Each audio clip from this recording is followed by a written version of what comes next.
جب رمضان کا مہینہ آئے تو روزوں کے بارے میں، تراویح کے بارے میں، صدقہ فطر کے بارے میں، اور جو جس کو ہم میٹھی عید کہتے ہیں اس کا نام ہے اصل میں عید الفطر، اس کے بارے میں خوب سنیں، خوب جانیں۔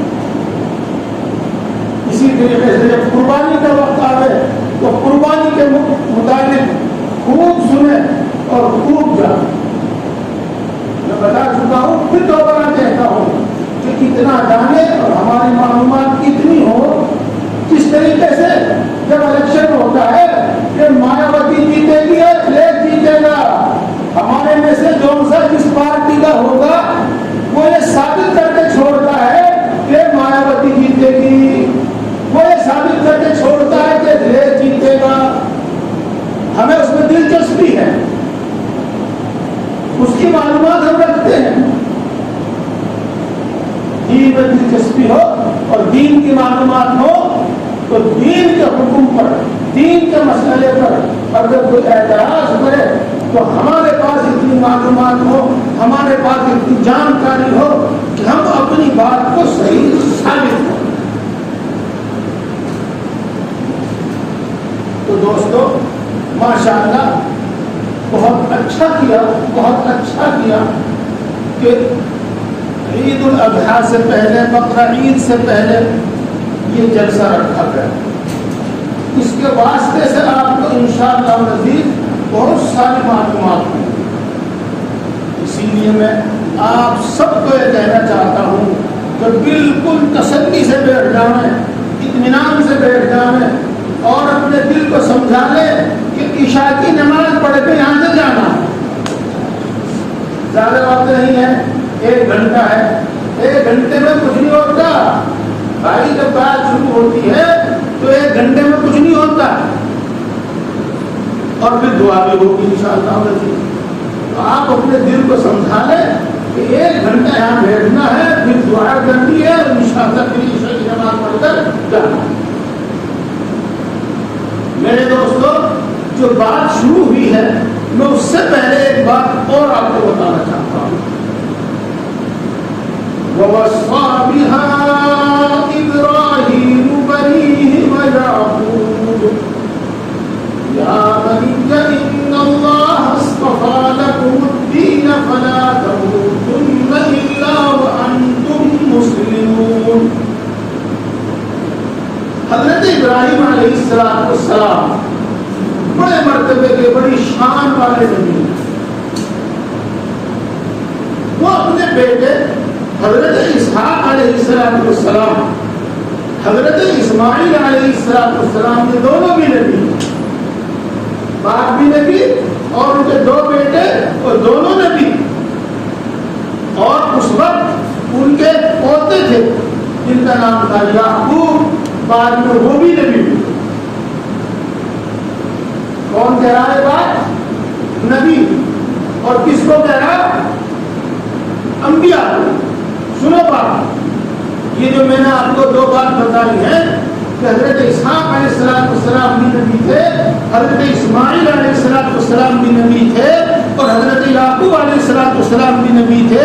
اس وقت نبی نہیں تھے تو بعد میں نبی ہوئے، 12 نبی ہوئے وہ بھی۔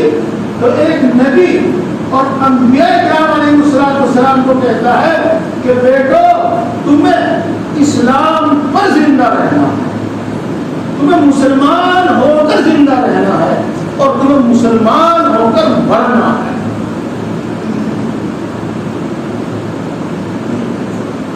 تو یہ وصیت حضرت ابراہیم علیہ السلام کی، وَوَصَّىٰ بِهَا، حضرت ابراہیم علیہ السلام کی یہ وصیت اللہ رب العزت نے قرآن پاک میں جو ذکر کی ہے وہ اسی لیے ذکر کی ہے تاکہ یہ تحیہ ہم میں سے بھی ہر آدمی ہے، بلکہ خود ہی نہیں اپنی اولاد کو یہ وصیت کرے، اپنی اولاد کو یہ نصیحت کرے۔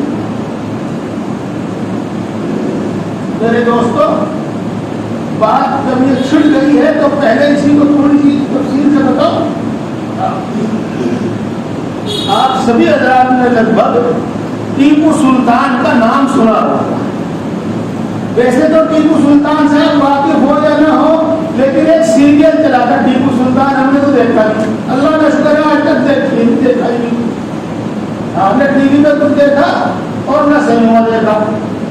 ایک ٹی وی سیریل چلاتا ٹیپو سلطان, وہ آپ نے دیکھا ہوگا, سنا ہوگا. ان میں جملہ مشہور ہے, بہت مشہور ہے, کہ 100 سال کی گیدڑ کی زندگی سے ایک دن کی شیر کی زندگی بہتر ہے. آپ نے سنا ہوگا؟ ہاں سنو. ایک دن کی ایمان کی زندگی, ایک دن کی مسلمان ہونے کی حالت میں ایک دن کی زندگی 1000 سال کی بادشاہت کے ساتھ, اللہ کی نافرمانی کے ساتھ 1000 سال کی زندگی سے بہتر ہے.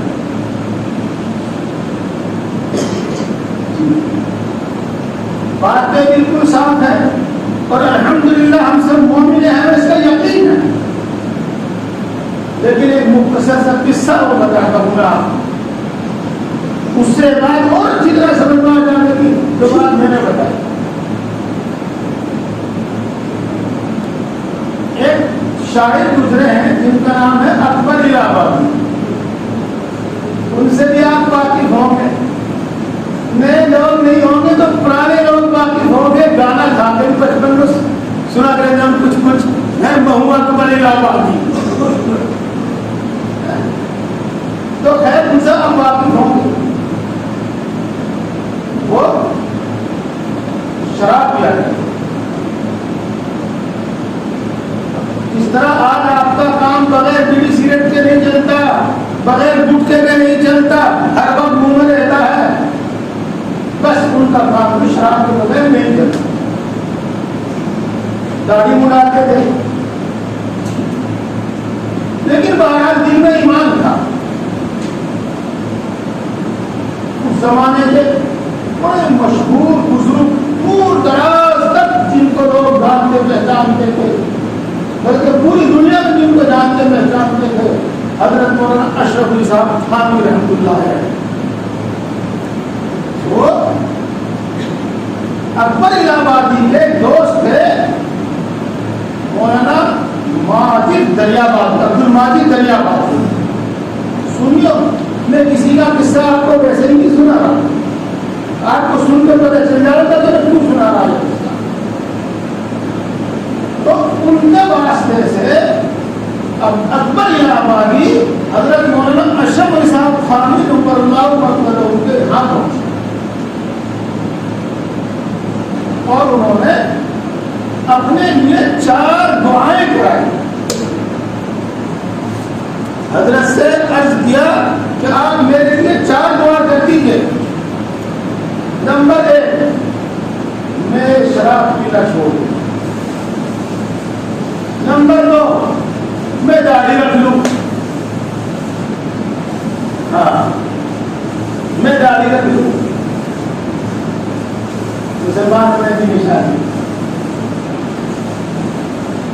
نمبر 3, میں حج کر لوں.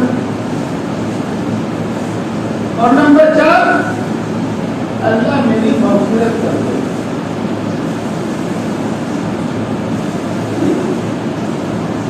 تین دعائیں تو ان کی قبول ہوئی, ایسی قبول ہوئی تو سب نے دے دی.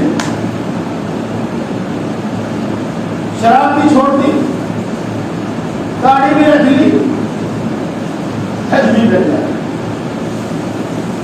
اب رہ گئی چوتھی. جب 4 میں سے 3 قبول ہو گئی تو امید ہے اللہ رب العزت کی ذات سے کہ وہ چوتھی بھی قبول ہوئی ہوگی اور قبول ہو جائے گی انشاءاللہ. ہو گئی ہوگی. خیر, میں ان کی بات آپ کو بتانا چاہتا ہوں. جب انہوں نے شراب ایک دم چھوڑ دی تو حالت خراب ہو گئی, تندرستی بگڑ گئی, گویا کہ موت کے منہ میں چلے گئے. اب ڈاکٹر لوگ اس زمانے میں حکیم بھی تھے, طبیب بھی تھے, انہوں نے یہ فیصلہ کیا کہ آپ کی تندرستی کے واسطے یہ ضروری ہے, آپ کے خون میں رچ بچ چکی ہے, وہ آپ کچھ نہ کچھ تھوڑی بہت پیتے رہیں. تب تو آپ تندرست رہیں گے. اور اگر آپ بالکل چھوڑ دیں گے تو آپ تندرست نہیں ہونے کے. دوائی علاج آپ کو کوئی نفع نہیں دے گا. اب جیسا ہوتا کہ ہاں بس مجبوری ہے, بس کہتے ہیں کہ ہاں بس مجبوری ہے, نہ معلوم کس طرح سے مسئلہ پوچھنا شروع کر دیتے. اکبر صاحب نے پوچھا کہ اگر میں نہ پیوں تو کتنے دن زندہ رہ سکتا ہوں, اور اگر تھوڑی بہت پیتا رہوں تو میں کتنے دن زندہ رہ سکتا ہوں. تو کہا کہ اگر آپ بالکل نہیں پیئیں گے تو ایسی حالت میں آپ 1-2 سال زندہ رہ سکتے ہیں, اور اگر آپ تھوڑی بہت پیتے رہیں گے, علاج چلے گا, تو امید ہے کہ 8-10 سال آپ زندہ رہیں گے. اکبر صاحب نے فرمایا آج میں دے رہا ہوں, فرمایا یہ نہیں دے رہا ہوں. کہا جی کیا کہا؟ اللہ کی فرما برداری کے ساتھ 1 دن کی زندگی, نا فرمانی کے ساتھ 10 سال کی زندگی سے بہتر ہے. لہذا تندرستی ہو یا نہ ہو, مروں یا جیوں, اب توبہ کرنی تو نہیں دوں.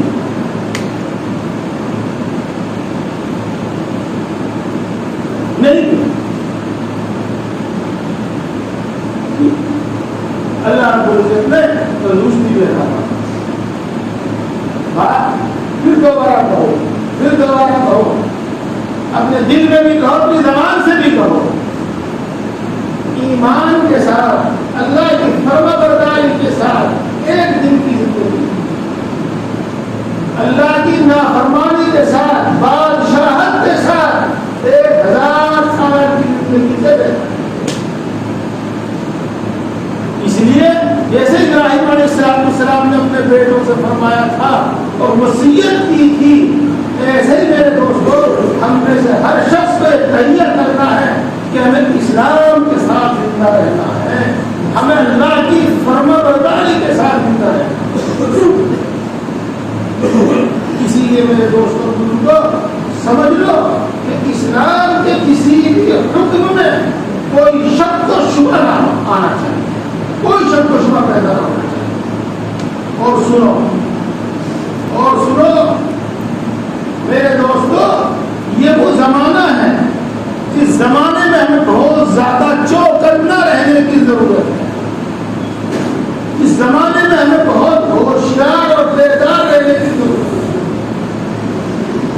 آج کل کی تمام حکومتیں, چاہے وہ حکومت ہندوستان کی ہو یا ہندوستان کے باہر کی حکومتیں ہوں, اور آپ یہ سن لو, چاہے وہ مسلم حکومتیں ہوں یا غیر مسلم حکومتیں ہوں, وہ یہ چاہتے ہیں کہ پبلک جو ہم چاہیں وہ کھائیں, اور جو ہم چاہیں کہ وہ نہ کھائیں تو نہ کھائیں, جو ہم چاہیں وہ پہنیں اور جو ہم نہیں چاہتے وہ نہ پہنیں. وہ یہاں تک کہ پابند کرنے کے اپنے آپ اصول بنا رہے ہیں, قانون بنا رہے ہیں, اور میڈیا کے ذریعے, اخبار کے ذریعے اور ٹی وی کے ذریعے اور دوسرے ذریعے سے سارے انسانوں کا وہ ذہن بنایا جا رہا ہے, مسلمانوں پر دباؤ بنایا جا رہا ہے. میں اس کے واسطے زیادہ تفصیل میں نہیں جاتا. آپ نے اخبارات میں سنا ہوگا اور سب نے سنا ہوگا, سب نے پڑھا ہوگا کہ برقعے پر فلاں جگہ پابندی لگا دی, فلاں ملک میں برقعے کے خلاف قانون بنا دیا گیا, اور کھانے پینے پر تو پابندیاں آپ اپنے ملک میں بھی دیکھ رہے ہیں. تو یہ چاہتے ہیں کہ کتنے دن پر تم عمل کرو, کیا کھاؤ, کیا پیو, کیا پہنو, کیسا پہنو, وہ اس پر بھی پابندی لگانا چاہتے ہیں اور اپنی مرضی اس پر بھی ہمارے اوپر تھوپ رہے ہیں. اس لیے میرے دوستوں ہم کو بڑی بیداری کے ساتھ اور بڑی ہوشیاری کے ساتھ اور بڑے ہمت اور حوصلے کے ساتھ اور بڑے علم کے ساتھ زندہ رہنا ہے اور اسلام پر زندہ رہنا ہے انشاءاللہ۔ میرے دوستو، یہ قربانی ہے، اس کو پہلے آپ خوب سمجھیں کہ اللہ تبارک و تعالیٰ نے ہمیں یہ حکم دیا ہے یا نہیں دیا ہے۔ میں پتہ نہیں یہ بات کیوں کہہ رہا ہوں، کیوں کہہ رہا ہوں، بتاؤ کیوں کہہ رہا ہوں۔ اگر کسی مسلمان کے سامنے یہ کہا جائے کہ اللہ کا حکم ہے لیکن غلط ہے، یہ بات قرآن میں موجود ہے لیکن غلط ہے، تو ہر مسلمان بھڑک جائے اور ہر چیز اس شخص کی بات آگے سنے گا نہیں۔ تو یہ نہیں کہا جاتا، بلکہ یہ کہا جاتا ہے کہ تو ملانوں نے اپنی طرف سے گھڑ لیا ہے، ملانوں نے اپنی طرف سے گھڑ لیا ہے، اور ملانوں کو اس بارے میں سوچنا چاہیے، غور کرنا چاہیے۔ کبھی تو یوں کہتے ہیں اور کبھی ایسی بات بیان کرتے ہیں جس سے غیر مسلموں کے دل میں نفرت پیدا، خود مسلمانوں کے دل میں شک و شبہ پیدا۔ اس لیے میرے دوستو، جو جس پر ہمارا ایمان ہے، جس پر ہمارا پورا یقین ہے یعنی قرآن پاک، جس پر ہمارا پورا ایمان یقین ہے یعنی حدیث پاک، میں اس کے حوالے سے آپ کو یہ بات سنانا چاہتا ہوں۔ یہ 30ویں پارے کی صورت ہے، اما کے پارے کی صورت ہے، جو قریب قریب آپ سب کے یاد ہوگی۔ اِنَّا أَعْطَيْنَاكَ الْكَوْثَرَ فَصَلِّ لِرَبِّكَ وَانْحَرْ إِنَّ شَانِئَكَ هُوَ الْأَبْتَرُ۔ اے نبی، ہم نے آپ کو کوثر عطا کیا ہے، ہم نے آپ کو بہت بڑی خیر عطا کی ہے۔ یہ میں نے اس کے 2 ترجمے کیے ہیں اور دونوں ترجمے اس کے درست ہیں، اور میرے دوستو وقت کی کمی ہے، اگر میں اس کی تفسیر بیان کرنے لگوں گا تو پھر بات ہو جائے گی، تو کہنا چاہ رہا ہوں وہ نہیں کہہ سکوں گا۔ بس اشارہ کرتا ہوں کہ ایک نہر ہے جس کا نام کوثر ہے، کوثر، اس پانی شہد سے زیادہ میٹھا اور دودھ سے زیادہ سفید ہے، اور اللہ تبارک و تعالیٰ نے وہ رسول اللہ صلی اللہ علیہ وسلم کو عطا فرمائی ہے، اور اسی میں سے میدان حشر میں جہاں پر حساب ہوگا اور مرنے کے بعد لوگوں کو زندہ کر کے جہاں پر جمع کیا جائے گا، جہاں حساب ہوگا، جس کو میدان حشر کہتے ہیں، وہاں پر ایک بہت بڑا حوض ہوگا، جس کو آپ نے بعض میں تقریر میں بار بار سنا ہوگا، کتابوں میں آپ نے پڑھا ہوگا، حوض کوثر کہتے ہیں، حوض کوثر۔ رسول اللہ صلی اللہ علیہ وسلم اپنے مبارک ہاتھوں سے اپنے امتیوں کو میدان حشر میں حوض کوثر کا پانی پلایا، اور ایک پیالہ پینے کے بعد پھر جنت میں داخل ہونے تک پیاس نہیں لگی تھی۔ بہرحال یہ کوثر اللہ نے اپنے نبی صلی اللہ علیہ وسلم کو عطا فرمایا اور ارشاد فرمایا، آپ نماز پڑھتے رہا کریں، فصلی لربک، اپنے رب کے لیے نماز پڑھتے رہا کریں، اور آپ اپنے رب کے لیے قربانی کرتے رہا کریں۔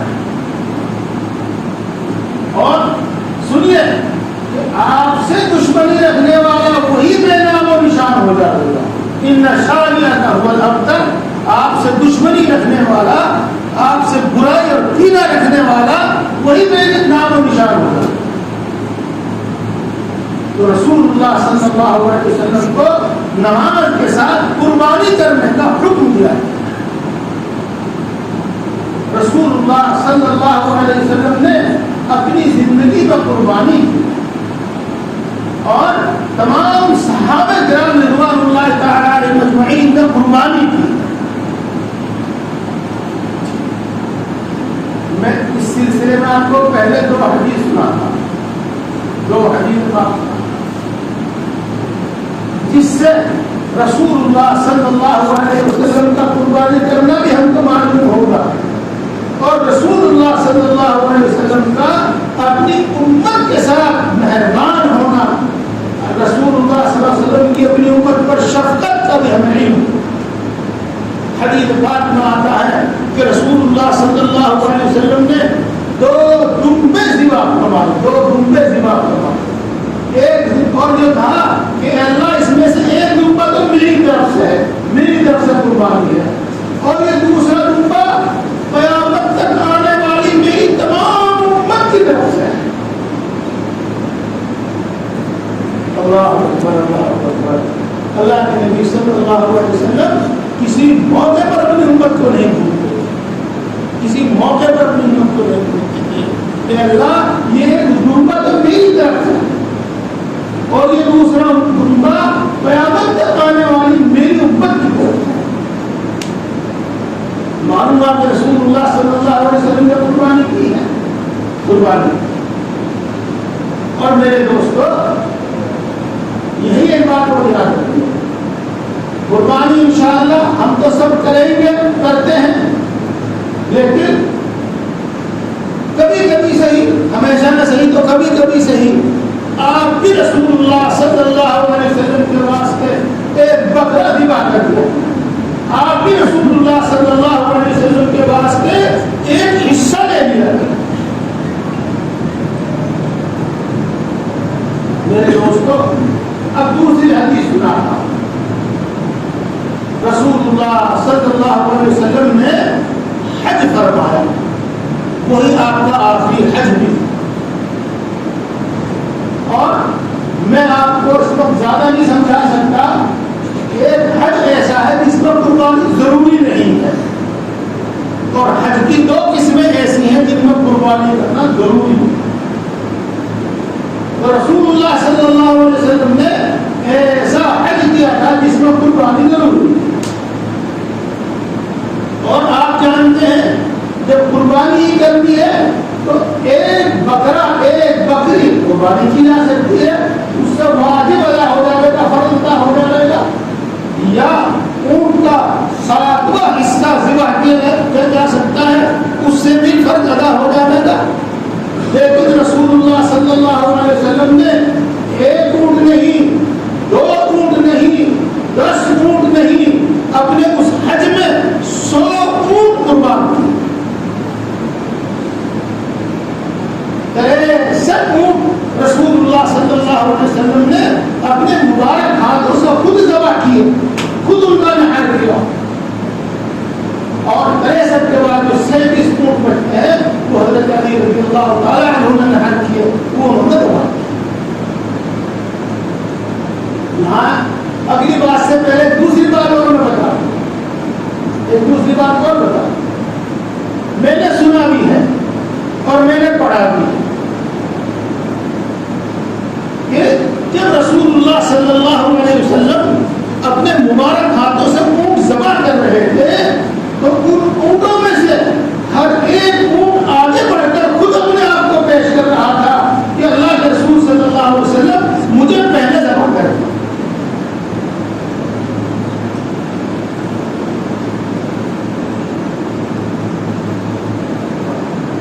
نکل جائے دم تیرے قدموں کے آگے, نکل جائے دم تیرے قدموں کے آگے, یہی دل کی حسرت, یہی آرزو ہے.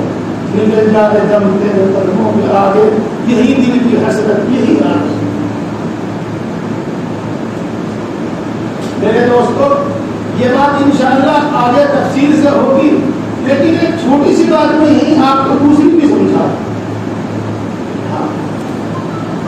کیا جانور کو ذبح کرنا بے رحمی ہے؟ جانور کو ذبح کرنا اس پر ظلم ہے؟ جانور کو ذبح کرنا یہ جیو ہتیا ہے؟ سوچو, غور کرو. دوسروں کو جواب تو بعد میں دوں گا, پہلے میں آپ کو سمجھانا چاہتا ہوں, اور مقصد بھی یہی ہے کہ پہلے ہم خود سمجھ لیں. دیکھو, آپ نے زندگی میں بار بار سنا ہوگا, بار بار سنا ہوگا, وَمَا أَرْسَلْنَاكَ إِلَّا رَحْمَةً لِلْعَالَمِينَ. اے نبی, ہم نے آپ کو ساری مخلوق کے واسطے رحمت بنا کر بھیجا. آپ جس طرح انسانوں کے واسطے رحمت بنا کر بھیجے گئے, ایسے ہی آپ جانوروں کے واسطے بھی رحمت بنا کر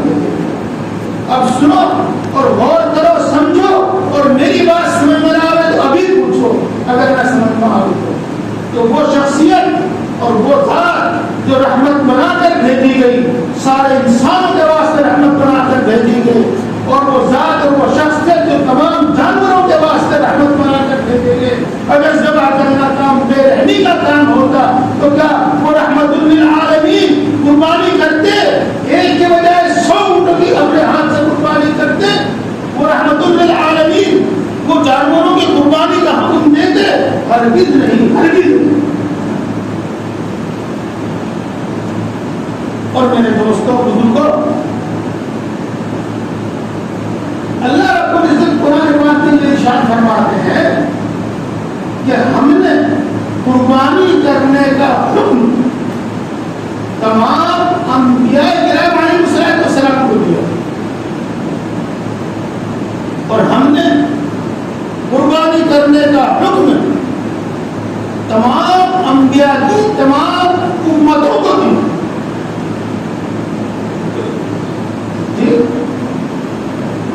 قربانی کرنے کا حکم صرف ہمارے نبی کے لیے نہیں ہے اور اس امت کے لیے نہیں ہے، بلکہ حضرت آدم علیہ السلام سے لے کر اور حضرت عیسیٰ علیہ السلام جو ہمارے نبی حضرت محمد مصطفیٰ، ہمارے نبی آخری نبی حضرت محمد مصطفیٰ صلی اللہ علیہ وسلم سے پہلے تھے، ان سب کو قربانی کرنے کا حکم دیا، اور سب نے قربانی کی ہے، سب نے قربانی کی، اور یہ بات بھی ایسی سچی کتاب میں لکھی ہوئی ہے جس میں ہمیں کوئی شک و شبہ نہیں، یہ قرآن پاک۔ کوئی آیت میں نے آپ کے سامنے پڑھی تھی، وَلِكُلِّ أُمَّةٍ جَعَلْنَا مَنسَكًا لِيَذْكُرُوا اسْمَ اللَّهِ عَلَىٰ مَا رَزَقَهُم مِّن بَهِيمَةِ الْأَنْعَامِ۔ ہم نے ہر امت کے واسطے قربانی کرنا مقرر کیا، وَلِكُلِّ أُمَّةٍ جَعَلْنَا مَنسَكًا، ہم نے ہر امت کے واسطے قربانی کرنا مقرر کیا ہے، اس واسطے مقرر کیا ہے تاکہ اللہ تبارک و تعالیٰ کا نام لے کر ان جانوروں کو ذبح کرے جو جانور ہم نے ان کو اس واسطے عطا کیے۔ یہ قربانی کا حکم ہم نے سب امتوں کو دیا، اور اس لیے دیا تاکہ ان جانوروں پر اللہ کا نام لے کر ان جانوروں کو ذبح کرے جو جانور ہم نے ان کو اس واسطے دیے، اس واسطے دی ہے، اس کا مطلب اس میں ہے۔ علماء کو اگر سمجھنا ہو تو بات میں سمجھ لیجیے۔ تو دیکھو تمام امتوں کے امت کے واسطے، تمام انبیاء کرام علیہ السلام کے واسطے یہ حکم تھا، صرف اسی امت کے واسطے۔ اب میں آپ کو پہلی بات، بالکل سب سے پہلی بات، جو حضرت آدم علیہ السلام سب سے پہلے نبی ہیں، ہم سب کے باپ ہیں، سارے انسان ان کی اولاد، ان کے لیے بھی قربانی کا حکم تھا، انہوں نے بھی قربانی کی ہے، ان کی اولاد نے بھی قربانی کی۔ دنیا میں سب سے پہلا انسان، سب سے پہلا انسان، سب سے پہلا نبی، اس کے لیے بھی قربانی کا حکم۔ چنانچہ آپ نے نہ سنا ہو تو وہ قصہ میں آپ کو سناؤں گا مختصر طریقے پر۔ حضرت آدم علیہ السلام کے یہاں ہر مرتبہ 2 بچے پیدا ہوا کرتے تھے، ایک لڑکا ایک لڑکی، جس کو ہمارے یہاں جو کہتے ہیں کہ ایک پیٹ سے 2 بچے پیدا ہوتے تھے، ایک لڑکا ایک۔ اور چونکہ دنیا میں دوسرا کوئی انسان موجود نہیں تھا ان کے علاوہ، تو اللہ تبارک و تعالیٰ کی طرف سے حکم یہ تھا کہ پہلے پیٹ، مثلا ایک پیٹ کا لڑکا اور دوسرے پیٹ کی لڑکی، ان کا نکاح کرو۔ پہلے پیٹ کی لڑکی، دوسرے پیٹ کا لڑکا، ان دونوں کا آپس میں نکاح کرو، اسی طرح ہوتا ہے۔ اس کے علاوہ کوئی رسالہ نہیں۔ خیر، حضرت آدم علیہ السلام کے 2 بیٹے تھے، 2 بیٹیاں تھیں۔ بیٹوں میں سے ایک کا نام قابیل تھا، ایک کا نام حابیل تھا۔ بیٹیوں کا نام تو قابیل کے ساتھ جو لڑکی پیدا ہوئی تھی وہ زیادہ خوبصورت تھی. حابیل کے ساتھ جو پیدا ہوئی تھی وہ اس کے مقابلے میں اتنی خوبصورت نہیں تھی. جب آدم علیہ السلام نے قابیل اور حابیل کو اللہ کا حکم سنایا کہ حکم یہ ہے کہ قابیل کی بہن کا میں حابیل سے نکاح کروں اور حابیل کی بہن کا میں قابیل سے نکاح کروں، تو قابیل نے اللہ کا یہ حکم ماننے سے انکار کیا اور یہ کہا کہ میری بیٹی زیادہ خوبصورت ہے اور میری بہن زیادہ خوبصورت ہے، میں تو اسی سے نکاح کروں. آگے چلنے سے پہلے ایک بات آپ کو بتا، اولاد سے اتنی زیادہ محبت نہ کریں. اولاد کی غلطیوں، اولاد کی نافرمانیوں، اولاد کی شرارت سے زیادہ دکھ محسوس مت کریں. زیادہ کام ہے دکھ تو خود بھی ہو ہی رہے گا. کیوں؟ اس انسان کی فطرت کچھ ایسی. حضرت آدم علیہ السلام کی جو اولاد ہے، سمجھو پہلی اولاد ہے، انہوں نے گڑبڑ شروع کر دی تھی. تو اب 14ویں صدی کا 15ویں صدی میں تو پوری کریں گے. چلو خیر یہ ہو. اللہ رب العزت نے حضرت آدم علیہ السلام کو یہ فرمایا کہ تم ایک حکم سنا دو ان کو، جس سے بات صاف ہو جائے کہ اللہ تبارک و تعالیٰ کی طرف سے یہی فیصلہ ہے کہ قابیل کی بہن کا حابیل کی بہن حابیل سے نکاح ہو اور حابیل کی بہن کا قابیل سے نکاح. اور وہ یہ ہے کہ دونوں بھائی اللہ کے یہاں کوئی قربانی پیش کرے اور جس کی قربانی قبول ہو جائے بس اس کی بات صحیح ہے. اور قربانی قبول ہونے کی یہ علامت تھی اس زمانے میں کہ آسمان سے ایک آگ آتی تھی اور جس کی قربانی اللہ کے یہاں قبول ہو جاتی تھی اس کو جلا دیتی تھی، اس کو خاک کرتی تھی. وہ کہتے ہیں کہ قابیل نے تو کچھ گیہوں کی بالیں اللہ کے حضور میں رکھی، صدقہ کی، اور حابیل نے ایک دمبا لا کے قربانی کے لیے پیش کیا. آسمان سے ایک آگ آئی اور حابیل کی قربانی کو دمبے کو جلا کر خاک کر دی. معلوم یہ ہوا کہ جو حکم حضرت آدم علیہ السلام نے سنایا ہے کہ حابیل کی بہن کا حابیل سے، حابیل کی بہن کا قابیل سے نکاح ہو، یہی صحیح ہے، یہی ماننا تھا. تو دیکھو قرآن پاک میں اس بات کا ذکر ہے کہ قربا قربانا فتقبل من احدهما ولم يتقبل من الاخر. حضرت آدم علیہ السلام کے زمانے میں قربانی کا ثبوت مل گیا، قرآن پاک سے مل گیا. اب آپ کو میں حضرت نبی کریم آخری نبی حضرت محمد مصطفیٰ صلی اللہ علیہ وسلم کے زمانے کے یہودیوں کی بات سنا دوں. اس سے آپ کو یہ معلوم ہو جائے گا کہ یہود تک، ہمارے نبی صلی اللہ علیہ وسلم کے زمانے کے یہودیوں تک یہ قربانی چلی آ رہی ہے. بات میری سننے میں آنے والی آپ سمجھتے ہیں؟ ہاں دیکھو قرآن پاک میں چوتھے پارے لن تنالوا البر، چوتھے پارے ایک آیت شریفہ ہے الذين قالوا ان الله عهد الينا الا نؤمن لرسول حتى يأتينا بقربان تأكله النار. انہوں نے کہا کہ دیکھو ہم تو ہماری کتابوں میں یہ حکم دیا گیا ہے کہ تم صرف اسی نبی پر ایمان لانا جو نبی قربانی کرے اور اس کی قربانی اللہ کی یہاں قبول ہو جائے، آسمان سے آگ آ کر اس قربانی کو جلانا. تو اس سے کیا معلوم ہوا؟ اس سے معلوم ہوا کہ رسول اللہ صلی اللہ علیہ وسلم کے زمانے کی یہودی تھے، ان کا یہ سلسلہ چلا، ان کا یہ سلسلہ چلا.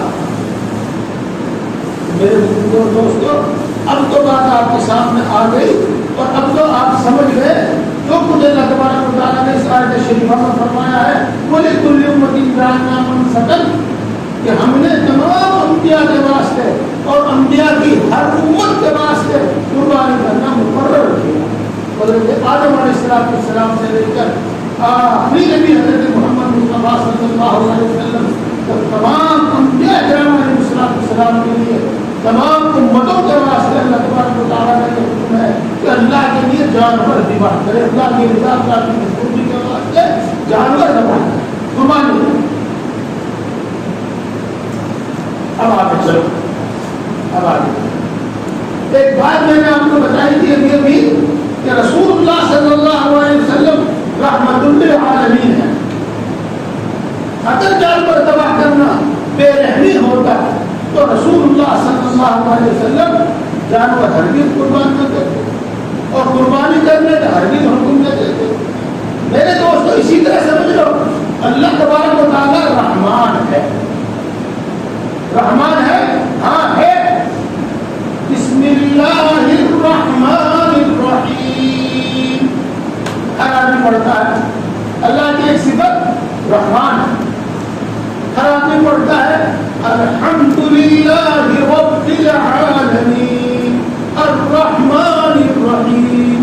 اللہ تبارک و تعالیٰ رحمان ہے اور رحمان اس کو کہتے ہیں جس کے اندر اتنا رحم ہو کہ سب سے زیادہ اتنا رحم کسی کے اندر نہ ہو.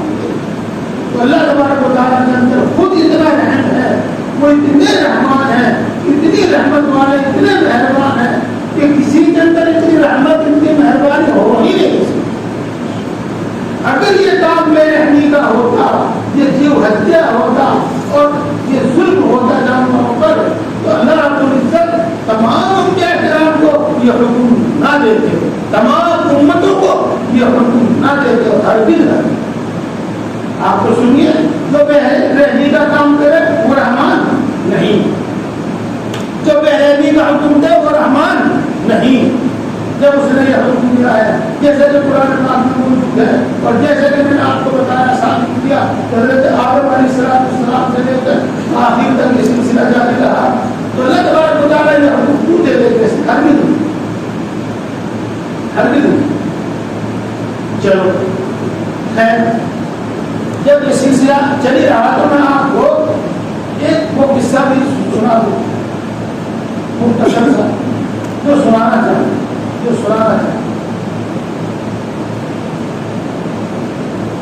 حضرت ابراہیم علیہ السلام نے خواب دیکھا کہ میں اپنے بیٹے کو ذبح کر رہا ہوں.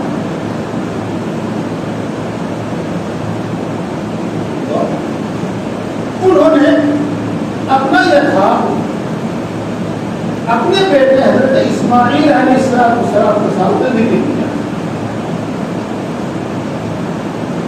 یا بنی انی ارى فی المنام انی اذبحک فانظر ماذا ترى. اس آیت شریفہ میں اسی کا ذکر ہے کہ حضرت ابراہیم علیہ السلام نے اپنے بیٹے اسماعیل کے سامنے ذکر کیا کہ اے میرے پیارے بیٹے میرے خواب دے رہا ہے کہ میں تم کو ذبح کرواؤں. حضرت اسماعیل علیہ السلام بھی نبی کے بیٹے تھے اور نبی ہونے والے تھے. وہ پوری بات سمجھ گئے اور انہوں نے ایک فوراً کہا یا ابت افعل ما تؤمر ستجدنی ان شاء اللہ من الصابرین. ابا جی آپ کو جو اللہ کی طرف سے حکم ہوا ہے آپ اس کو کر گزریے. انشاءاللہ آپ مجھے صبر کرنے والوں میں سے پائیں گے مجھے سہار کرنے والوں میں سے پائیں گے. دیکھو میرے دوستو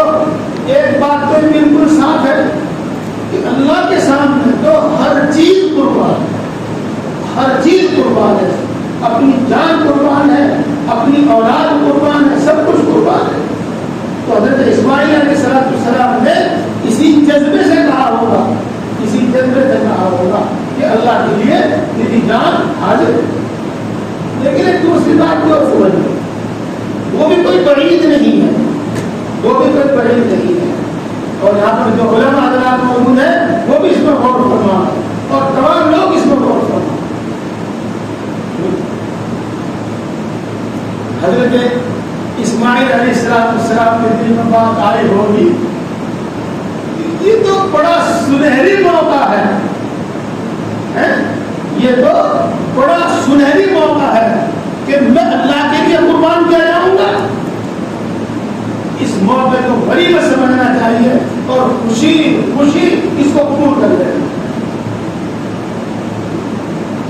چنانچہ حضرت اسماعیل علیہ السلام کے تاریخی ناموں میں یعنی جن سے تعریف کی جاتی ہے، ان ناموں سے جن سے تعریف کی جاتی ہے، حافظ صاحب، مولانا صاحب، مفتی صاحب، MP صاحب، پردھان منتری صاحب، مکھیہ منتری صاحب، جن سے تعریفی نام جو ہوتے ہیں ان میں ایک نام حضرت اسماعیل علیہ السلام کا نام ہے ذبیح اللہ. یعنی اس دن سے آج تک اور رہتی دنیا تک حضرت اسماعیل علیہ السلام کو ان کے اس تاریخی نام کے ساتھ پکارا جائے گا کہ یہ وہ شخص ہے جس نے اپنے آپ کو اللہ کے لیے قربان کرنے کے واسطے پیش کر دیا. جی تو باقی یہ کتنی خوش نصیبی تھی، یہ کتنی خوش نصیبی تھی، بڑی خوش نصیبی. جیسا کہ میں نے آپ کو وہ قصہ سنایا کہ تیرے سے کون رسول اللہ صلی اللہ علیہ وسلم نے اپنے دستے مبارک سے نواز کیے، تو تاریخ میں حدیث کی کتابوں میں آتا ہے کہ ایک اونٹ دوسرے اونٹ سے بڑھ کر خود اپنے آپ کو پیش کر رہا تھا کہ میں رسول اللہ صلی اللہ علیہ وسلم کے ہاتھوں سے ذبح کر دیا. تو میرے دوستو حضرت اسماعیل علیہ السلام اس کے واسطے تیار ہو گئے. چلیے قصہ اور سنا دیتا ہوں آپ کو. ہمارے نبی حضرت محمد مصطفیٰ صلی اللہ علیہ وسلم کے دادا عبد المطلب حدیث میں تاریخی کتابوں میں معلوم ہوتا ہے بہت اچھا ان کے ایمان کے بارے میں ہم کچھ نہیں کہیں گے. خود رسول اللہ صلی اللہ علیہ وسلم نے ہمیں حکم دیا ہے کہ خاموش رہو، لیکن ان کی بڑی کرامت ہے اور ان کی کرامت یہ ہے کہ انہوں نے خواب دیکھا. پورے بتاتا ہوں آپ کو، انہوں نے خواب دیکھا اور ایک مرتبہ مسلسل کئی دن تک دیکھا اور آخری دن میں وہ بات بالکل صاف کر دی. کیا یہ کہا کہ جہاں پر یہ خون اور گوبر کا ڈھیر ہے، خون اور گوبر کا ڈھیر کون سا تھا؟ خون اور گوبر کا ڈھیر وہ تھا کہ مشرکین مکے کے کافر مشرکین مکہ اللہ کے لیے قربانی کیا کرتے تھے، حرم شریف میں قربانی کیا کرتے تھے اور بیت اللہ سے کچھ فاصلے پر وہیں پر وہ خون اور وہ اس کی سب گوبر وغیرہ ڈال دیتے. اس سے کیا سمجھے؟ اس سے ہم یہ سمجھے کہ مشرکین مکہ میں اللہ کے لیے قربانی کیا. اور اگر آپ آگے سے پڑھنا چاہو، آگے سننا چاہو، تو ہمارے ہندوستان کے ہندو جو آج اس کو جیو ہتیا کہتے ہیں ان کے مذہب میں بھی قربانی ہے. ان کی کتابوں میں رگ وید میں یجوروید میں لکھا ہوا ہے اور یہاں تک لکھا ہوا ہے کہ فلاں دیوتا کے واسطے ایسی گائے کی قربانی دی جائے گی اور فلاں کے واسطے ایسی کی قربانی دی جائے گی اور فلاں کے واسطے بھینس کی قربانی ہوگی، فلاں کے واسطے گھوڑے کی قربانی ہوگی. اس طریقے سے ان کی کتابوں میں لکھا ہوا ہے. تو مشرکین مکہ کی قربانی کیا کرتے تھے. بہرحال وہ جو وہاں گندگی کا ڈھیر پڑا ہوا تھا، کہتے ہیں جو گندگی کا ڈھیر پڑا ہوا ہے اور اس کے پاس میں چیوکی کا ایک سوراخ ہے اور اس سوراخ کے پاس ایک کوا بیٹھا ہوا ہے. یہاں پر زمزم کنواں ہے جو اٹ گیا ہے اور جس کا کسی کو پتہ نہیں.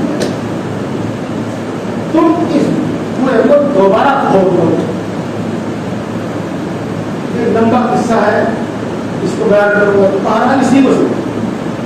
تو حضرت عبد المطلب جو خواب سے بیدار ہوئے اور انہوں نے ادھر جا کے دیکھا تو سب کچھ وہی ملا جو خواب میں تھا، کہ گندگی کے ڈھیر کے پاس چیونٹی کا ایک سوراخ ہے اور وہاں پر ایک کپا بیٹھا ہے۔ تو ان کو اپنے خواب کا یقین ہو گیا اور انہوں نے وہاں کھدائی شروع کر دی۔ اس وقت عبد المطلب کا ایک ہی بیٹا تھا، اس کا نام تھا حارث، وہ سب سے بڑے تھے، حضور اکرم صلی اللہ علیہ وسلم کے سب سے بڑے چچا، بس اس وقت تک ایک ہی۔ تو جب عبد المطلب کو کھودنے میں مشغول ہوئے تو ان کے بیٹے نے بھی ان کی مدد کی، بیٹا کے ساتھ لگا۔ کچھ ہی دیر کے بعد کنویں کے آثار ظاہر ہو گئے۔ بہرحال انہوں نے اس کنویں کے آس پاس کو گندگی سے صاف کیا اور اس کنویں کے اندر سے جو کچھ آڑ کباڑ تھا وہ صاف کیا، تاکہ وہ زمزم کا کنواں دوبارہ جوش مارنے لگا اور لوگوں کے لیے زمزم پینے کے واسطے پھر تیار ہو گیا۔ تو اس میں حضرت عبداللہ کو جب اپنے بیٹے کی طرف سے مدد ملی تو جی خوش ہوا اور انہوں نے کہا کہ اللہ رب العزت اگر مجھے 10 بیٹے دے دے تو میں اپنے ایک بیٹے کو اللہ کے لیے قربان کروں گا۔ اب تو دو ہی بھاری، ایک ہی بھاری، اور بھاری نہیں بھی ہے تو بھاری بڑھا دیا گیا، دو باتوں پر ہم کہیں اگر 10 بیٹے عطا کرتے تو میں ایک بیٹے تو اللہ کے لیے قربان کروں۔ تو اللہ نے ان کو 10 بیٹے دیے۔ ان 10 بیٹوں میں سے عبداللہ تھے جو ہمارے نبی، آخری نبی حضرت محمد مصطفیٰ صلی اللہ علیہ وسلم کے والد محترم۔ تو پہلے تو عبد المطلب نے قرآن اندازی کی، ہے نا، پرچی ڈالی۔ قرآن اندازی میں تم سمجھنے کے لیے مجھے بتاؤ، گولی ڈالی، پرچی ڈالی، اس میں عبداللہ کا نام آیا، عبداللہ کا نام آیا کہ انہیں قربان کرے، 10 میں سے کون سے قربان کرے تو عبداللہ کا نام آیا۔ جب عبداللہ کی قربانی کی تیاری ہونے لگی تو ان کے ماموں کہنے لگے کہ دادی ہم بھی قربان ہونے دیں گے اور آپ ان کے بدلے میں اونٹ قربان کر دیں، جیسے حضرت اسماعیل علیہ السلام کے بدلے میں اللہ تبارک و تعالیٰ نے دمبا پھینک دیا تھا اور وہ قربان ہوا تھا، تو ایسے آپ ان کے بدلے میں اونٹ قربان کر دیں۔ عبد المطلب نے 10 اونٹ مقرر کیے اور پھر 2 گولی ڈالنی، پورا اندازے پھر کی کہ عبداللہ کی قربانی کی جائے یا 10 اونٹوں کی قربانی کی جائے۔ تو جی جو گولی نکلی وہ عبداللہ کے نام میں نکلی۔ انہوں نے 10 اونٹ اور بڑھا دیے، اب 20 اونٹ ہو گئے کہ 20 اونٹ پھر گولی ڈال دی کہ 20 اونٹ قربان کیے جانے یا عبداللہ کو قربان کیا جائے۔ تو پھر گولی عبداللہ کے ہاتھ میں نکلی، ماموں کے یاد تھے نہیں۔ اسی طرح ہوتے ہوتے نوبت پہنچی 100 اونٹ کہ 100 اونٹ کو پھر گولی ڈال لی کہ 100 اونٹ قربان کیے جائے یا عبداللہ قربان کیا جائے۔ تو اب جو گولی جو نکلی وہ 100 اونٹ کی نکلی کہ 100 اونٹ قربان کر دیا۔ تو جس طرح حضرت نبی کریم صلی اللہ علیہ وسلم کے جد امجد پرانے دادا حضرت اسماعیل علیہ السلام ذبیح اللہ کہلاتے تھے اور پھر ان کے بدلے میں دمبا ذبح کر دیا گیا تھا، ایسے ہی حضرت نبی کریم صلی اللہ علیہ وسلم کے والد محترم عبداللہ بھی ذبیح اللہ کہلاتے اور ان کے بدلے میں پھر 100 اونٹ قربان کیے۔ اور یہ واقعہ بھی میں آپ کو اس لیے سنا رہا ہوں کہ اللہ کی راہ میں قربان ہونا یہ بڑے شرف کی بات ہے، بڑی عزت کی بات ہے۔ چنانچہ عبداللہ کو بھی ذبیح اللہ کہا جانا ہے، عبداللہ کو بھی ذبیح اللہ کہا جانے لگا۔ ایک یہودی نے حضور اکرم صلی اللہ علیہ وسلم کو پکارا ایک مرتبہ، یبن الذبیحتین، کہ وہ شخص جس کے باپ دادا میں سے 2 اللہ کے لیے قربانی کے واسطے پیش کیے گئے، تو میں عرض کرنا چاہتا ہوں میرے دوستو، اللہ کے لیے قربان ہونا یہ تو بڑے شرف کی بات ہے، بڑی عزت کی بات ہے۔ چلو بات تو سمجھ میں آ رہی ہے آپ کے، اس سے زیادہ سمجھانے کی ضرورت نہیں۔ ایک بات میرے دل میں آ رہی وہ بھی کہتا چلا جاؤں، اگر کسی کو یاد ہو تو صحیح صحیح پڑھ دیو، اگر میں سے کچھ گڑبڑ ہو جائے تو۔ فخر کرتی ہے زمین آسماں پر اے اسد، جس زمین پر گھڑی دو گھڑی اللہ کا ذکر ہوتا ہے۔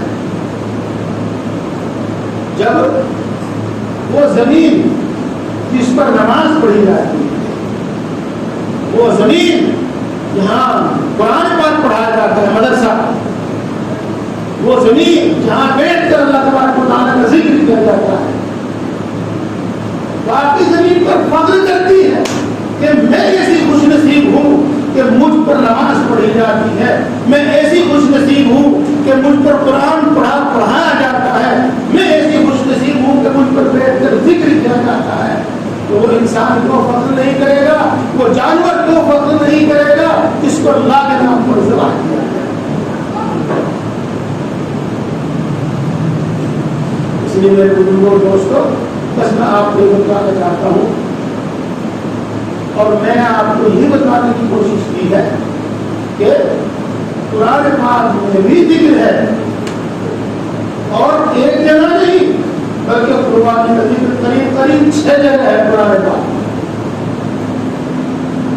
اور حدیث پاک میں بھی ذکر ہے، اور تاریخ ذکر ہی نہیں بلکہ حکم ہے، اور تاریخ کی کتابوں میں بھی اس کا ذکر موجود ہے کہ انبیاء کرام علیہ السلام نے اور ان کی تمام امتوں نے ہمیشہ قربانی، ہر مذہب والوں نے قربانی کی ہے، ہر مذہب والے قربانی کرتے ہیں۔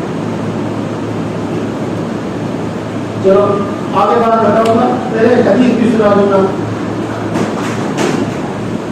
حدیث پاک میں آیا ہے کہ جو شخص قربانی کرنے کی ہمت اور وسعت رکھتا اور اس کے باوجود وہ قربانی نہ کرے،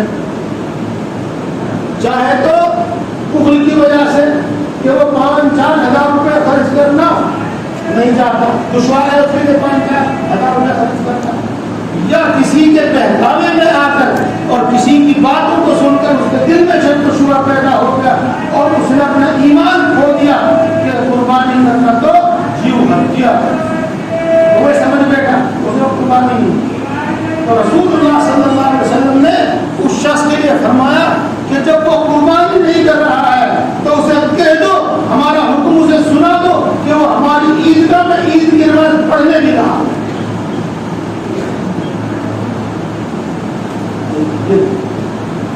حدیثوں میں بھی اس کا ذکر ہے۔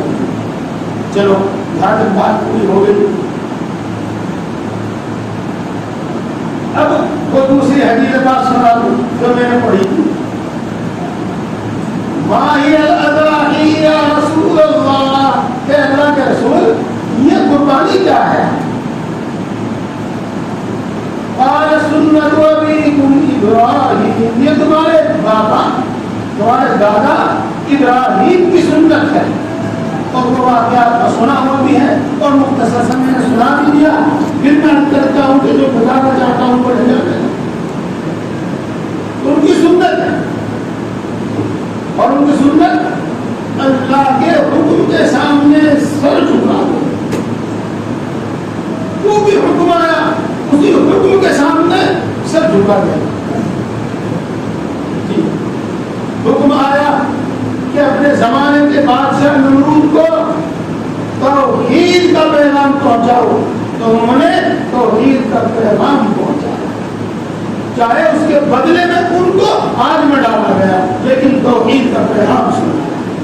حکم ہوا کہ اپنا ملک عراق بابل چھوڑ دو اور فلسطین چلے جاؤ، تو اپنا ملک چھوڑ کر فلسطین چلے جاؤ۔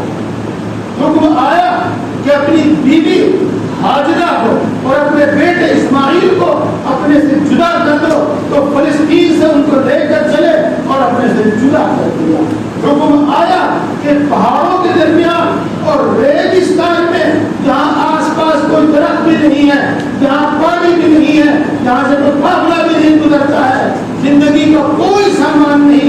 اپنی بیوی کو اور اپنے دودھ پیتے بچے کو یہاں چھوڑ دو. انہوں نے کہا سر تسلیم ہم ہے, میں یہی چھوڑ رہا ہوں. آگے چلنے سے پہلے ایک ایمان کو پڑھانے والا ایک قصہ آپ کو بتاؤں. جب حضرت ابراہیم علیہ السلام حضرت ہاجرہ کو وہاں چھوڑ کر اپنے بیٹے کو وہاں چھوڑ کر چل دیے, اور ان کے پاس کوئی سامان زیادہ نہیں تھا, کتنا ہو سکتا تھا ایک مشکل میں مکان میں تھوڑی سی کھجوریں, اور چلتے وقت اللہ کا حکم تھا پورا بھی کر رہے تھے, چاہے دل پہ زور پڑ رہا ہو بھی پورا کر رہے تھے. حضرت ابراہیم علیہ السلام سے ایسا بھی نہیں ہو سکا کہ حضرت ہاجرہ کو تسلی کے کچھ الفاظ کے ان کو وہاں چھوڑ کر حکم یہ تھا کہ تم چلے آنا, تم وہاں نہیں ٹھہرنا. تو چل گئے. حضرت ہاجرہ پیچھے سے دوڑی اور دوڑ کر ابراہیم علیہ السلام کا موڑا پکڑا اور کہا کہ تم ہمیں یہاں کیوں چھوڑ کر جا رہے ہو. حضرت ابراہیم علیہ السلام کچھ نہ بول سکے.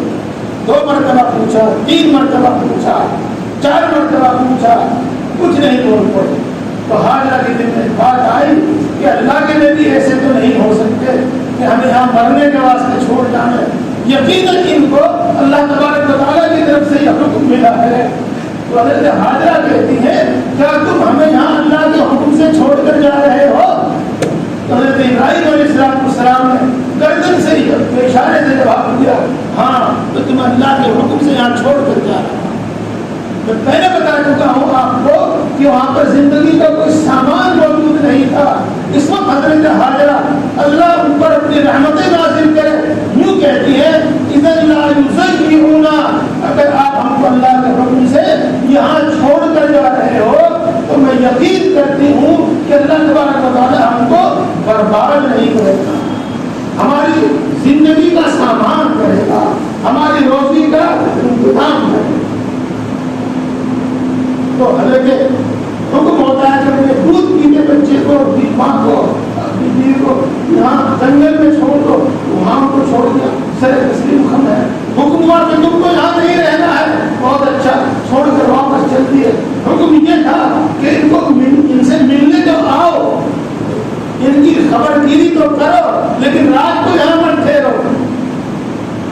تو آتے اور خبر گیری کر کے واپس چلے جاتے, رات کو وہاں ٹھہرتے.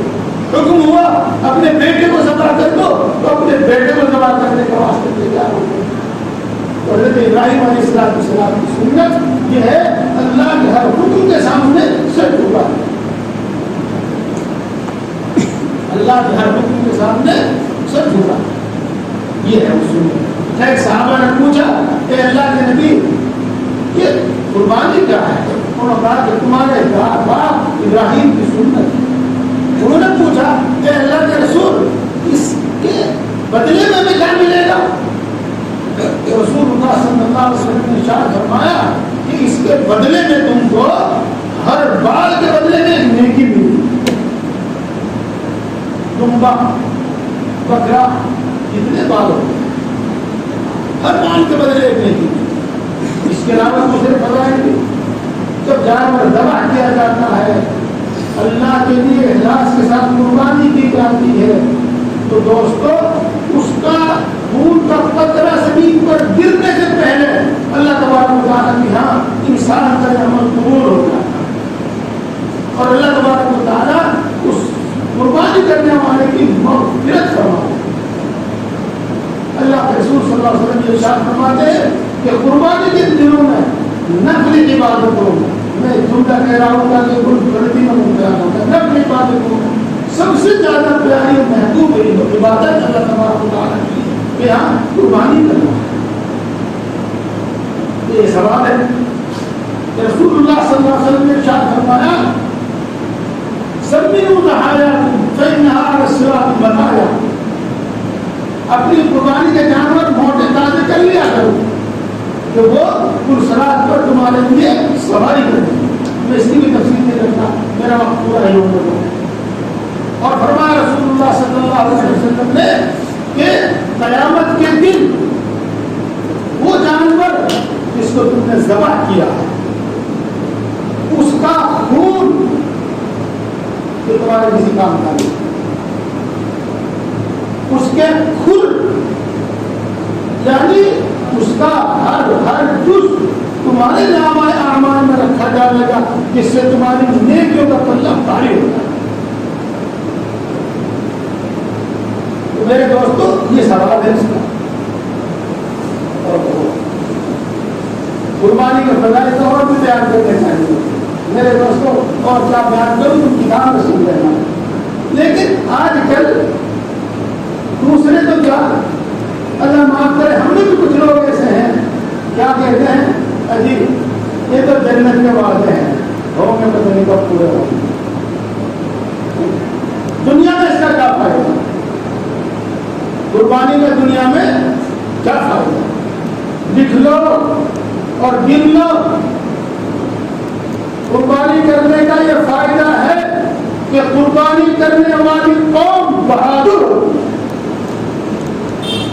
قربانی کرنے والی قوم کے اندر بہادری ہوتی ہے، اور قربانی کرنے والی قوم کے اندر شجاعت اور بہادری ہوتی ہے۔ میرے دوستو اس کی دلیل اور اس کے واقعات تو میں آپ کو سنا تھا، لیکن برا نہ ماننا، ایک بات بتا دو اس میں، ہاں کیا قصائیوں سے سب ڈر ہیں، اور قصائیوں کے کا دوسرے لوگوں میں بڑا خوف ہے، دوسرے قوموں پر ان کا رعب ہے، کیوں کہ ان کے ہاتھ اور چھری کا گہرا تعلق ہے، ان کے ہاتھ کا اور چھری کا گہرا تعلق ہے، ہاں اس واسطے میرے دوستو اس سے پتہ چلتا ہے کہ قربانی کا واقعی ایک اثر یہ ہے کہ وہ قوم بہادر ہوتی ہے، اور جس قوم کے اندر قربانی کا جذبہ نہیں ہوتا وہ دنیا کے اندر عزت سے نہیں جی سکتی۔ قربانی کے بغیر کوئی کام چلتا ہے، کوئی کام نہیں ہوتا، دنیا کا کوئی کام نہیں۔ اور میرے دوستو دنیا دوسرا فائدہ، جانور کی قربانی کرنے والا، اللہ کی رضا کے واسطے جانور کی قربانی کرنے والا، اس کے اندر یہ حوصلہ ہوتا ہے کہ وہ اپنے ملک کے واسطے اور وہ اپنی قوم کے واسطے، وہ ملک و ملت کے واسطے ہر قربانی دینے کے واسطے تیار ہوتا ہے۔ جب قربانی چاہیے اس کی جان کی، تو وہ سرحدوں پر کھڑا ہو کر اپنے ملک کی سرحدوں کی حفاظت کرتا ہے، اور اگر اس میں اس کی جان بھی چلی جائے تو وہ خوشی خوشی اس کو قبول کرتا ہے، اور ساری قوم اس کو فخر کے طور پر شہید کہتی ہے۔ تو وہ اپنے ملک کی سرحدوں کی حفاظت کے واسطے جب جان دینے کی قربانی کا وقت آتا ہے تو یہ جانور کی قربانی کرنے والا انسان اپنے ملک کی سرحدوں کی حفاظت کے واسطے اپنی جان کی قربانی دیتا ہے۔ جب ملک و ملت کے واسطے مال کی قربانی دینے کا وقت آتا ہے تو یہ قربانی کرنے والا انسان اپنے مال کی قربانی دیتا ہے، اور جب ملک و ملت کے واسطے اپنی عزت و آبرو کی قربانی دینے کا وقت آتا ہے تو یہ قربانی کرنے والا انسان اپنی عزت و آبرو کی قربانی دیتا ہے۔ جب اس ملک و ملت کے واسطے عہدے کی قربانی کا وقت آتا ہے تو اپنے عہدے کو قربان کرتا ہے۔ غرض ملک و ملت کے واسطے اور انسانی ہمدردی کے واسطے جس قربانی کی ضرورت ہوتی ہے، یہ قربانی کرنے والا، بقرعید میں قربانی کرنے والا انسان وہ ہر قربانی دینے کے واسطے تیار ہے، کیونکہ اس کی تو عادت ہو چکی ہے قربانی دینے۔ میرے دوستو یہ دو خوبی اور یہ دو صفات قربانی کرنے والے کے اندر ہوتی ہے، اور آپ غور کیجیے گا انسان میں اس سے بڑھ کر دوسری صفت کو اٹھا دو۔ ہاں جو قربانی کی مخالفت کی جاتی ہے نا، کسی کو بتائیے نا باہر جا کے، ہاں یہ قربانی کی مخالفت کی جاتی ہے نا، اس لیے کہ قربانی کے 3 دن جو قربانی ہوتی ہے نا، پھر مہینوں تک انہیں ڈراؤنے خواب دکھائی دے، آدمی چھری لے کر، آدمی پہاڑی لے کر، آدمی گپتا لے کر، تو مہینوں تک انہیں ڈراؤنے خواب دکھائی دے۔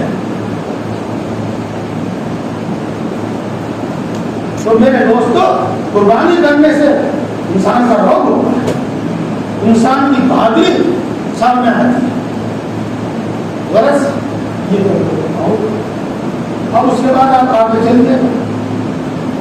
قربانی کرنے سے ملک کی مالی حالت مضبوط ہوتی ہے. کیا کہتے ہیں اس کو؟ ارتھ ویوستھا. بہت تو بولنا بھی نہیں آتا, بہت مشکل سے یاد رکھا ہے. ارتھ ویوستھا مضبوط ہوتی ہے. آپ کہیں گے کیسے؟ تو میرے زیادہ کا خود سمجھتا ہوں. آپ نے دیکھا ہوگا کہ آپ کے سہارنپور کے گلی کوچے بکروں سے بھرے پڑے ہیں. سہارنپور کے ہی نہیں, ہر شہر کے بکرے گلی کوچے بازار بکروں سے بھرے پڑے ہیں, جانوروں سے بھرے پڑے ہیں.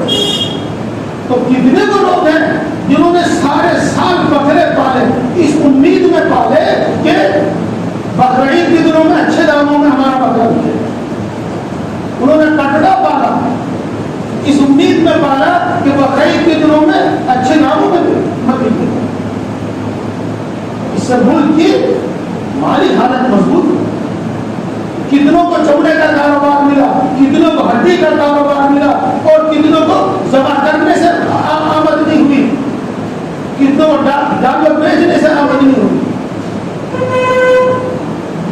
تو دیکھو اس سے ملک کی مالی حالت مضبوط ہوئی. اگر آپ کے پاس سمجھ میں نہ آئی ہو تو بتا دوں میں انشاءاللہ, سمجھانے کی کوشش کروں گا, سمجھ میں آ جائے. اگر سب لوگ انڈا کھانا چھوڑ دیں تو ملک میں جتنے بھی انڈے کے فارم چاہے وہ پولٹری فارم میں سب بند ہو جائیں گے تو کروڑوں لوگوں کا کاروبار ختم ہو جائے گا, اور حکومت کی کروڑوں روپے کی جو انکم ٹیکس کی آمدنی ہوتی ہے وہ ختم ہو جائے گی. یہی حال آپ سمجھتے چلے جائے گا. اگر مچھلی پالن بند ہو جائے وہ تینوں گاؤں کے مچھلی کھانا چھوڑ دے دو تو جو ہزاروں لاکھوں اور کتنے گنتی نہیں جتنے تالاب ہیں اور ان سے کروڑوں لوگوں کی جو آمدنی وابستہ ہے, اور حکومت کو اس سے ٹیکس ملتا ہے, ٹرانسپورٹ والوں کی آمدنی ہوتی ہے, منڈی والوں کی آمدنی ہوتی ہے, کتنے لوگوں کی آمدنی ہوتی ہے, وہ سب بند ہو جاتے ہیں. تو جب بقرعید کے موقع پر ہزاروں نہیں کروڑوں جانور بکتے ہیں تو کیا اس سے ملک کی مالی حالت مضبوط نہیں ہوگی؟ ضرور ہوگی.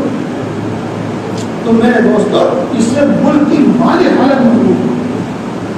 امید ہے کہ بس یہی 3-4 فائدے میں نے آپ کو بیان کیے ہیں, یہ سب آپ آ گئے. اب آپ کو کہیں گے کہ ہاں وہ ساری باتیں صحیح ہیں, لیکن ایک دن میں کروڑوں جانور ذبح کر دینا یہ تو مال کو ضائع کرنا ہے. چلو نہیں ماننے ہم تھوڑی دیر کے واسطے آپ کی بات جی میں اور آپ سعودی عرب سے جانا چاہتا ہوں عمرہ کرنے کے واسطے, تو میرا رابطہ کتنا خرچ ہوگا ہوائی جہاز میں؟ 30-35 ہزار روپے کا 50 ہزار روپے کا کرایہ ہوگا, اس سے زیادہ اگر ہوگا. اور وہ آدمی جو 800 کروڑ یا 8000 کروڑ کے ہوائی جہاز میں سفر کرتا ہے تو وہ ملک کی مال کو برباد نہیں کر رہا. سوچا آپ نے, اور کیا آپ نے ایک شخص کی کسی شخص کی ریلی کوئی بھی ہو کتنا خرچ ہو جاتا ہے؟ کئی کروڑ روپے خرچ ہو جاتا ہے.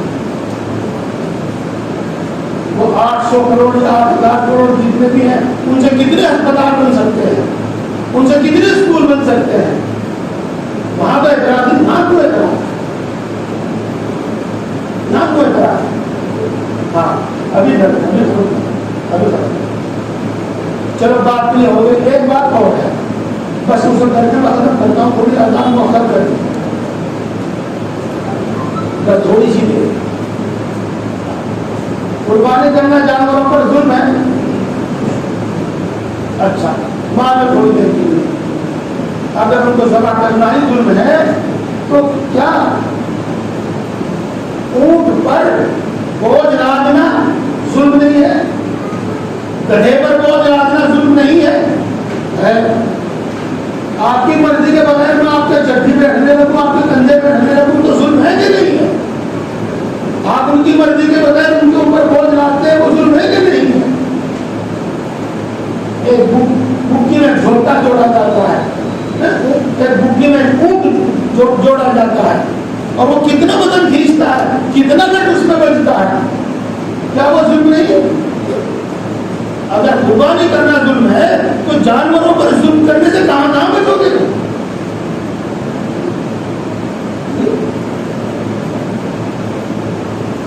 دودھ تو دے رہے بھینس, اس کا بچہ ہے بھوکا اور سارا دودھ تم پی جاؤ, یہ بچے پہ ظلم نہیں ہے؟ ظلم ہے. تو کہاں کہاں تک بچے گے؟ چلو بات مختصر کرو. آپ نے دیکھا بھی ہوگا, جہاں دیکھا ہوگا سمجھ میں ہوگا, تم کہاں دیکھا ہوگا, اور سنا تو ہو ہی گا کہ جب میدان جنگ میں آمنے سامنے کی لڑائی ہوا کرتی تھی تو گھوڑے پر بیٹھ کر لڑا کرتے تھے, ساری دنیا لڑتی تھی, کوئی کو کسی بھی مذہب کا ہو. تو اس وقت جس طریقے سے تلوار, تیر, نیزہ, برچھا جیسا کہ اس سپاہی کے لگتے تھے, ایسے ہی گھوڑے کے بھی لگتے تھے. اور جس طریقے سے میدان جنگ میں سپاہی مارا جاتا تھا, گھوڑے بھی مارے جاتے تھے, وہ بھی مر گئے. تو ان پر بیٹھ کر جنگ کیوں لڑی جاتی تھی, ان کو زخم کیوں لگائے جاتے تھے, ان کو کیوں مارا جاتا, جان سے کیوں مارا جاتا تھا؟ گھوڑے پر بیٹھ کر آپ سفر کرتے ہیں, کئی میل کا سفر کرتے ہیں, اتنا دوڑاتے ہیں آپ کہ گھوڑا سانس ہو جاتا ہے, اتنا اس کو دوڑاتے ہیں کہ پسینہ پسینہ ہو جاتا ہے. کیا یہ اس کا ظلم نہیں؟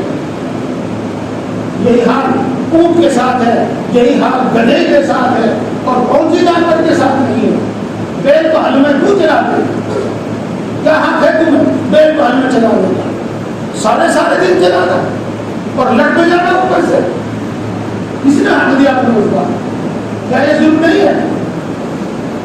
میرے دوستو اس پر غور کرو. صرف مثالیں میں نے آپ کو بتا دی اور ان سب کا جواب یہ ہے کہ نہیں, یہ ظلم نہیں.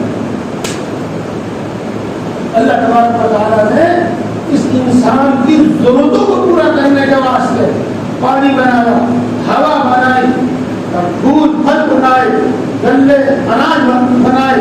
اسی طریقے سے اللہ تبارک و تعالیٰ کی ضرورت پوری کرنے کے واسطے یہ جانور بنائے, اور ان جانوروں میں سے جہاں اور دوسرے فائدے اٹھائے جاتے ہیں, کسی پر سواری کی جاتی ہے اور کسی پر دودھ پیا جاتا ہے, اور تو اس میں سے ہے اللہ تبارک و تعالیٰ فرماتے ہیں وَمِنْهَا تَأْكُلُونَ, کہ ان جانوروں میں سے بعض جانور ایسے جن کو تم کھاتے.